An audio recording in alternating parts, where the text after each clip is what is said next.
Joko Widodo adalah Raja Jawa. Kalimat itu sempat ramai beberapa waktu lalu. Terlepas dari bijaksana atau tidaknya kalimat itu diungkap di depan umum, pernyataan tersebut menunjukkan ada alam bawah sadar yang menganggap Presiden Indonesia adalah seorang raja. Hari ini Indonesia memiliki presiden baru. Prabowo Subianto akan menggantikan Joko Widodo yang berkuasa 10 tahun. Dan setiap penggantian presiden, Indonesia berharap dia adalah Satrio Piningit, sosok yang akan membawa negeri ini ke puncak kemakmuran dan keadilan. Satrio Piningit muncul dalam ramalan Joyoboyo, sebuah ramalan yang begitu berpengaruh dalam pola pikir orang Jawa, ramalan yang ada dalam kitab Jongko Joyoboyo. Nah, kali ini kita akan membahas apa sebenarnya kitab Jongko Joyoboyo, apa sebenarnya isi kitab tersebut, dan asal-usulnya bagaimana.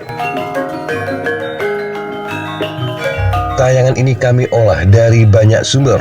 Karena menyangkut kitab tua yang berisi tulisan penuh simbol, maka biasanya akan muncul banyak pendapat. Kami tidak akan mengklaim pendapat kami yang benar, tetapi hampir pasti pendapat lain juga tidak bisa membuktikan bahwa dirinya yang benar. Mari kita mulai. Kitab Jongko Joyoboyo yang diyakini pertama dan asli adalah karya Pangeran Wijil I dari Kadilangu, atau juga dikenal sebagai Pangeran Kadilangu II. Kitab ini ditulis sekitar tahun 1741 hingga 1743 Masehi. Pangeran Wijil I disebut sebagai keturunan dari Sunan Kalijogo. Tetapi kitab itu disebut bersumber pada kitab Asor atau Musarar, sebuah kitab karangan Sunan Giri Prapen atau juga dikenal sebagai Sunan Giri ketiga di Giri Kedaton. Naskahnya dia kumpulkan pada sekitar tahun 1618 Masehi. Ini berarti hanya selisih 5 tahun dengan selesainya kitab Pararaton, kitab tentang sejarah Majapahit dan Singasari yang ditulis di Pulau Bali tahun 1613 Masehi. Melihat tahun penulisan kitab Musarar, maka penulisan dilakukan pada era Sultan Agung dari Mataram. Raja ini bertahta pada tahun 1613 hingga 1645 Masehi. Meski ditulis zaman Mataram, kitab Musarar disebut adalah gubahan dari sebuah naskah tua yang dibuat oleh Jayabaya. Sangat jelas bunyi bait pertama kitab Musarar yang menuliskan bahwa Jayabaya yang membuatnya. Disebutkan kitab Musarar dibuat tatkala Prabu Jayabaya di Kediri yang gagah perkasa. Catatan sejarah menunjukkan Jayabaya berkuasa di Kediri tahun 1135 hingga 1159 Masehi, atau sekitar 450 tahun sebelum Sunan Giri ketiga mengubah kitab Musarar. Sedikit kita bicara soal Giri Kedaton. Kerajaan ini tampaknya merupakan zaman peralihan kekuasaan Islam pertama di Jawa, era yang berlangsung antara 1478 hingga 1481 Masehi, yakni sebelum Raden Patah dinobatkan sebagai Sultan di Demak pada tahun 1481 Masehi. Sejak Raden Patah naik tahta, Sunan Ratu dari Giri Kedaton ini lalu turun tahta kerajaan karena Raden Patah dianggap sebagai ratu seluruh wilayah Jawa. Namun demikian, keraton Islam di Giri Kedaton masih ada meski bersifat hakikat dan kemudian diteruskan sampai zaman Sunan Giri ketiga. Sejak Sunan Giri ketiga, praktis kekuasaannya berakhir karena ditaklukkan oleh Sultan Agung dari Mataram. Jadi keraton di Giri ini kira-kira berdiri antara 1478 hingga 1481 Masehi atau lebih lama lagi, yakni sejak Sunan Giri pertama mendirikannya, atau mungkin sudah ada sejak Maulana Malik Ibrahim yang wafat pada tahun 1419 Masehi. Setelah Kesultanan Demak jatuh pada masa Sultan Trenggono, tahta kerajaan kemudian diambil alih oleh Hadiwijaya dan memindah kerajaan ke Pajang, kemudian digantikan oleh Sunda Roang atau Mataram yang mencapai puncak kejayaan pada masa Sultan Agung Hanyokrokusumo. Di kemudian hari, ditinjau dari sudut alam pikir Sultan Agung dari Mataram ini, akan muncul seorang raja bertahta di wilayah kerajaan Sunda Roang ini. Dia adalah seorang raja wali Allah yang bergelar Sang Prabu Heru Cakra yang berkuasa di seluruh Jawa, Madura, Patani hingga Sriwijaya. Wasiat Sultan Agung ini mengandung kalimat ramalan, yakni sesudah dia turun dari tahta, kerajaan besar itu akan pulih kembali ke wibawaannya. Tetapi itu akan terjadi di zaman jauh sesudah Sultan Agung wafat. Ini berarti raja-raja penggantinya dinilai secara pandangan batin sebagai raja-raja yang tidak bebas merdeka lagi. Hal ini kemudian dikaitkan dengan fakta pada tahun-tahun berikutnya praktis Mataram sudah menjadi negara boneka VOC yang menjadi musuh Sultan Agung. Perlu dicatat, Sultan Agung pernah menyerang VOC di Batavia tahun 1628 dan 1629.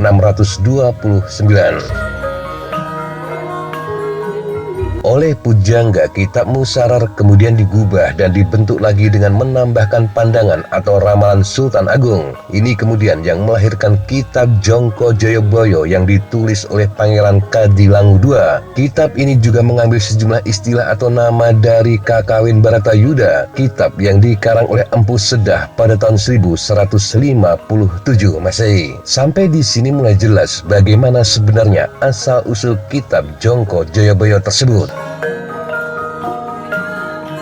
Inti dari kitab Musarar dan Jongko Joyoboyo sama, yakni menggambarkan peralihan masa di Pulau Jawa. Akhir cerita dari kedua kitab ini sama, yakni munculnya zaman Kolobendu yang penuh dengan kekacauan, dan akhirnya muncullah sosok penyelamat yang disebut sebagai Satrio Piningit. Keduanya juga ditulis dalam bentuk syair dan tembang.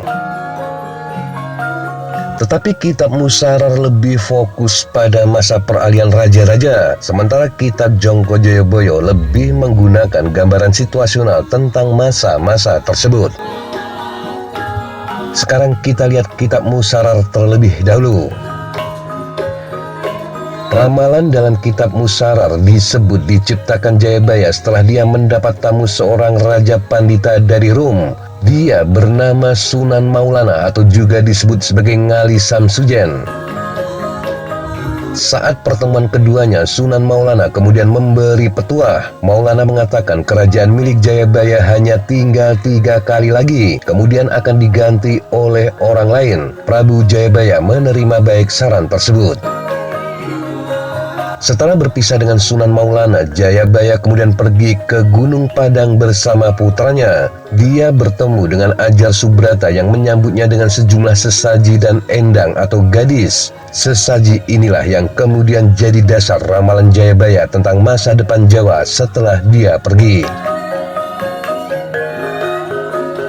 Ramalan Jayabaya dalam kitab Musarar dibuat dalam bentuk tembang sinom. Bagian pertama menyebutkan bahwa dia akan menitis 3 kali sebelum ada zaman baru lagi. Ada 4 kerajaan, yakni Jenggala, Kediri, Singasari, dan Murawan. 4 raja itu masih kekuasaan Jayabaya.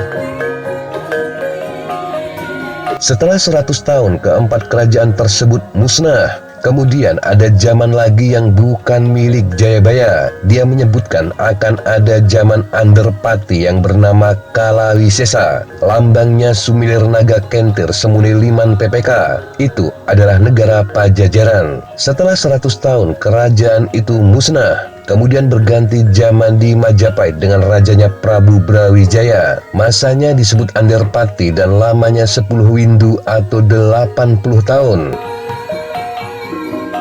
Kemudian berganti zaman lagi di Gelagahwangi dengan ibu kota di Demak. Yang bertahta Ratu Adil serta wali dan pandita semuanya mencintainya. 65 tahun kerajaan itu musnah. Kemudian berganti zaman Kalajengga yang beribu kota di Pajang dengan hukum seperti di Demak, tidak diganti oleh anaknya 36 tahun kemudian musnah.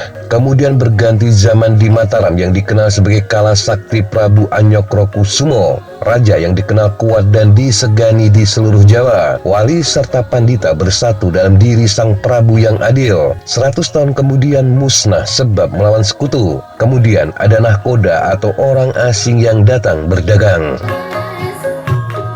Orang-orang asing itu berdagang di tanah Jawa, kemudian mendapatkan sejengkal tanah.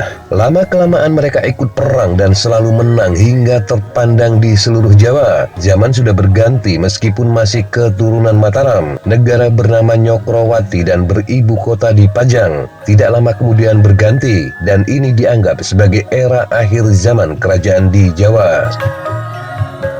Lama setelah itu muncul rajanya yang disimbolkan sebagai Lunggadung Paranglikasi, atau raja yang penuh inisiatif dalam segala hal, namun memiliki kelemahan suka wanita. Dia kemudian berganti Gajah Meta Semuni Tengu Lelaki, raja yang disegani dan ditakuti namun nista. Selama 60 tahun menerima kutukan sehingga negaranya tenggelam dan hukum tidak karu-karuan. Disebutkan waktu itu pajaknya rakyat adalah uang Anggris dan uang. Kemudian negara geger, tanah tidak berkhasiat, pemerintah rusak, rakyat celaka, bermacam-macam bencana yang tidak dapat ditolak. Kemudian berganti zaman Kutila yang diisi beberapa raja yang disebut rajanya Karamurka atau raja-raja yang saling balas dendam. Pada era ini, kitab Musarar menyebutkan nahkoda atau orang asing ikut serta memerintah. Mereka punya keberanian dan kaya. Sarjana atau orang arif dan bijak tidak ada. Rakyat sengsara, rumah hancur berantakan diterjang jalan besar. Raja terakhir di era ini kemungkinan yang dilambangkan dengan Roro Ngangsu, Rondo Loro Nututi Pijer Tetuker, atau raja yang selalu diikuti dua wanita tua yang ingin menggantikannya. Raja ini tidak berkesempatan menghias diri atau tidak sempat mengatur negara karena banyaknya masalah yang merepotkan. Dan inilah lambang yang menurut Sunan Maulana datangnya Kolo Bendu. Dikatakan di Semarang Tembayat itulah yang mengerti atau memahami lambang tersebut. Pada masa ini pajak rakyat banyak sekali macamnya, dan pajak itu semakin naik. Panen tidak membuat kenyang karena hasilnya berkurang. Orang jahat makin menjadi-jadi, orang besar hatinya jahil. Makin hari makin bertambah kesengsaraan rakyat. Hukum dan pengadilan negara tidak berguna, perintah berganti-ganti, keadilan tidak ada. Yang benar dianggap salah, yang jahat dianggap benar. Setan menyamar sebagai wahyu, banyak orang melupakan Tuhan dan orang tua, dan wanita kehilangan kehormatannya. Lalu mulai perang tidak berakhir, kemudian ada tanda-tanda negara pecah. Banyak hal-hal yang luar biasa, hujan salah waktu, banyak gempa dan gerhana, nyawa tidak berharga dan tanah Jawa berantakan, dan kemudian Raja Karamurka Kutila musnah. Kemudian kelak akan datang Tunjung Putih Semune Pudak Kasungsang atau Raja berhati putih namun masih tersembunyi. Inilah yang disebut sebagai Satrio Piningit versi kitab Musarar. Dikatakan dia lahir di bumi Mekah yang menggambarkan orang Islam yang sangat bertauhid. Dia menjadi raja di dunia bergelar Ratu Amisan, maka redalah kesengsaraan di bumi. Raja itu berkedaton dua, yakni di Mekah dan Tanah Jawa. Dia adalah orang Islam yang sangat menghormati leluhurnya dan menyatu dengan ajaran tradisi Jawa. Letaknya dekat dengan Gunung Perahu sebelah barat Tempuran. Ketika dia datang, maka waktu itulah ada keadilan. Itulah akhir dari ramalan Jayabaya yang ada dalam kitab Musarar. Lantas bagaimana dengan yang ada dalam kitab Jongko Jayabaya? Ramalan di kitab ini lebih menyoroti rusaknya situasi dan tatanan sosial masyarakat, sampai kemudian muncul zaman Kolo Bendu. Hal ini terungkap dalam bait-bait terakhir Jongko Joyoboyo. Disebutkan orang Jawa seperti gabah diinteri atau diombang-ambingkan kemana-mana, tidak tahu mana yang benar, mana yang sejati. Para tokoh agama ketakutan mengajarkan kebaikan karena salah-salah bisa dibunuh. Banjir besar terjadi di mana-mana, gunung meletus dengan korban besar. Ora edan ora kumanan, sing waras podo gagas, wong tani podo ditaleni, wong doro podo uro-uro. Bejo-bejaning sing lali, isih bejo kang eling lan waspada. Ratu atau raja dikatakan tidak menepati janji, perbawanya musnah, banyak rumah tinggi, orang makan orang suka makan besi atau kayu karena dirasa enak seperti roti bolu, sebuah perlambang dari korupsi. Masih banyak lagi gambaran sulitnya situasi. Wong waras lan adil uripe ngenes lan kepencil, atau orang waras dan adil hidupnya sengsara. Sing ora bisa maling diketingi, yang tidak bisa mencuri dibenci. Sing pinter duroko dadi konco, yang pinter berbohong jadi teman. Wong bener sangsaya tenger-tenger, wong salah sangsaya bungah. Orang benar tidak berdaya, orang salah makin bahagia. Banyak orang janji tetapi tidak ditepati. Banyak yang melanggar sumpahnya sendiri, tidak memperdulikan hukum agama. Barang jahat diangkat-angkat, barang suci dibenci. Dan itulah tanda zaman Kolo Bendu, hingga akhirnya muncullah Satrio Piningit. Dia digambarkan sebagai putra dari Bathara Indra. Dia akan muncul dari kaki Gunung Lawu sisi timur dan bersenjatakan Trisula. Dialah yang akan mengakhiri penderitaan rakyat Jawa. Rakyat bergembira karena adilnya raja tersebut. Dikatakan raja itu yang menyembah rakyat, bukan sebaliknya. Jadi itulah ramalan Jayabaya yang diambil dari dua kitab, yakni Musar dan Jangka Jayabaya. Anda boleh percaya, boleh tidak. Bagi kami, Satria Piningit melambangkan harapan bahwa dalam situasi seburuk apapun akan ada masa di mana kesulitan itu akan berakhir dan berganti dengan masa yang jauh lebih baik. Anda juga boleh menebak-nebak sekarang kita di zaman apa, tetapi jangan meyakini bahwa tebakan Anda benar. Yang jelas kuasa di tangan Allah, Tuhan semesta alam.